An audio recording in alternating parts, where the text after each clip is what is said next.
What up, world? It's your boy Chuck with Ill, aka Charles Brown, back again with another Talking Facts. But first, I want to ask you if you're good. If you're good, hit the like button, hit the subscribe button, hit the notification button so you can get notified on all the upcoming episodes.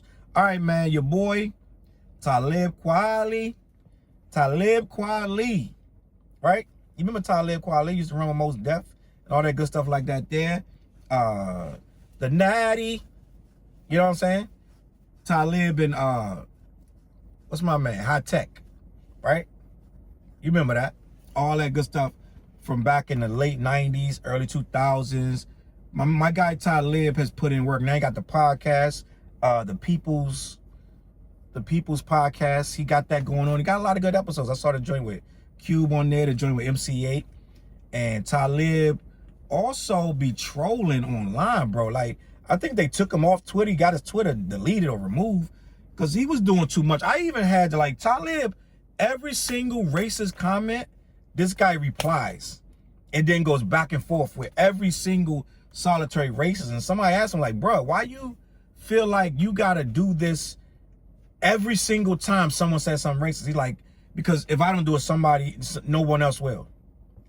It's enough people to do that, bro. I think Talib got caught up in the moment of all this freedom fighting and just all this, like, standing up for your people and this and that. You can't fight all these internet trolls, bro.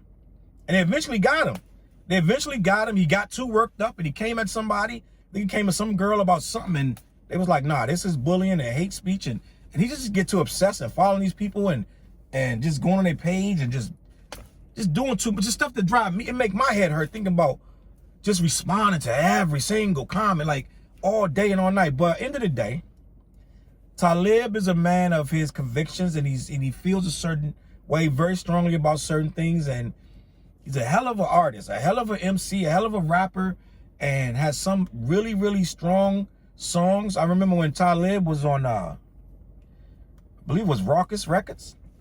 Raucous was that moment in time where hip-hop came back. Hip-hop had that company flow era where it was just gritty, nasty, raw, muddy, and we was feeling it. We was like, yo, I like this. Like, company flow was all right, and everything after company flow was even better. So it was a very good time.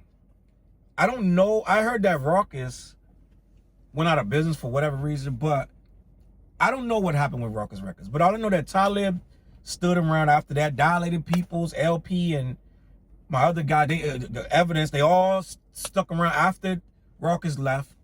Talib is still around. Talib made such a name for himself that where we are right now is, I heard, I'm not 100% sure, but I heard that Talib is now going to be the third member of De La Soul. You got Q-Tip, you got Jarobi, and you got now supposedly Talib Kweli replacing Phife Dawg. Rest in peace, Phife Dawg, who passed away tragically a few years ago. And which they proceeded to drop a classic album. I reviewed it on my other channel. The Tribe Called Quest. I'm sorry. Did I say De La? The Tribe Called Quest album was the classic of that time when they went on the Grammys and performed and all this and that. Classic album. And Talib he's on one of the songs, and he did pretty well. It's like that album was one of my favorite albums of all time, to be honest with you. One of the best Tribe albums they've ever done. One of my favorite albums, some of Q-Tip's best production, and Phife's moments on there are priceless. So I really can't say anything bad about Tribe last album. But what I can say is adding Talib might not be the look, right? I went to a show and it was De La, and I've been waiting years to see De La live.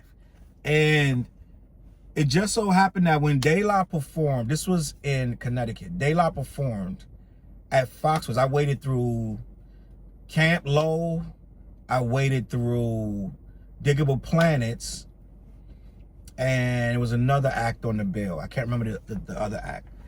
But I waited all night for De La to come out. And lo and behold, Dave got sick and Talib Kweli was filling in for Dave with Pastanews, right?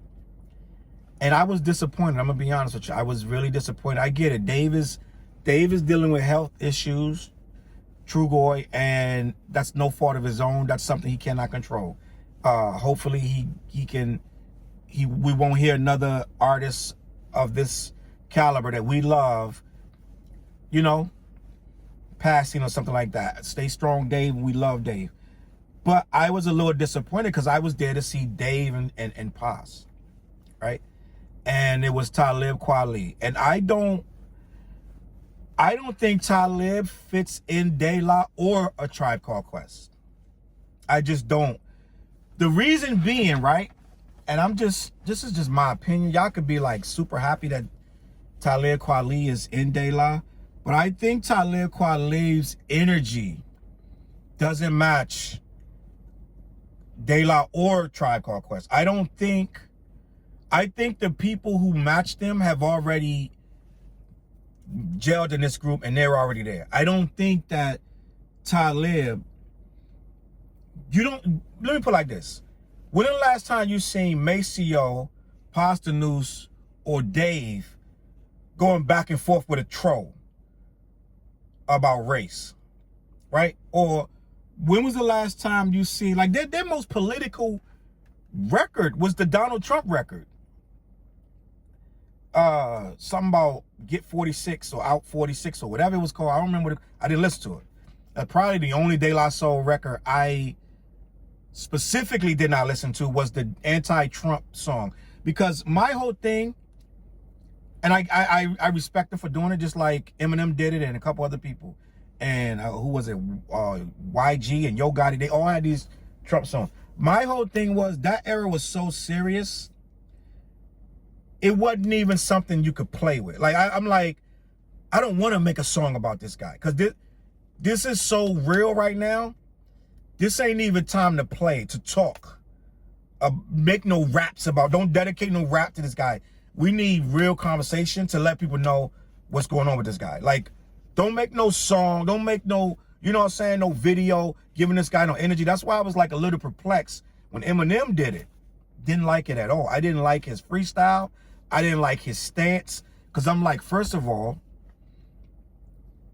we don't look to Eminem for politics. And I know you're saying, well, damn, you want him to grow up? You want people to become aware and you want people to spread awareness? Yeah, we do. But I don't think a rap, all it did was divide the people who already divided. It didn't change no one's opinion. All the Trump guys got mad and said whatever, and all the anti-Trump people got happy and said, yeah, go M. It didn't really advance his career. It didn't win him no new fans. All it did was make people get more obnoxious about which side they were on. And you had to choose with Eminem or Trump. So it became we don't even like Eminem. They start dissing him and this and that. And I'm like, I get it that he wanted to interject his opinion. And rappers should be. But again, Eminem is not known for that. So Eminem coming out with an anti-Trump freestyle, and then he went on Revival and had an old Trump record. I did not like it. I did not agree with it. And when De La, all I saw was the cover of the De La song, and I did not like it. I did not agree with it. I'm like, not to say you're supposed to separate the two, right? But it's certain rappers that do that. Like Paris from the West Coast, from the Bay. I would expect Paris to come out with a song, anti-Trump, anti-government, this and that. I would expect Q, even though Q was trying to sit down with Trump, but that's a whole nother conversation. I would expect these people to do that. Me, I've never heard a De La Soul political track. I have never heard it. So to jump into that arena, right, in my opinion, did not make sense. It was off brand. It was off topic, off message of what De La Soul usually raps about. And again, it's just my opinion.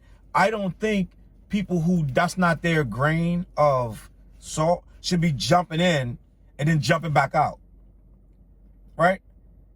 That's like, and forgive me for this, but that's like Flo Rida all of a sudden making anti-Trump records or anti-whatever, right?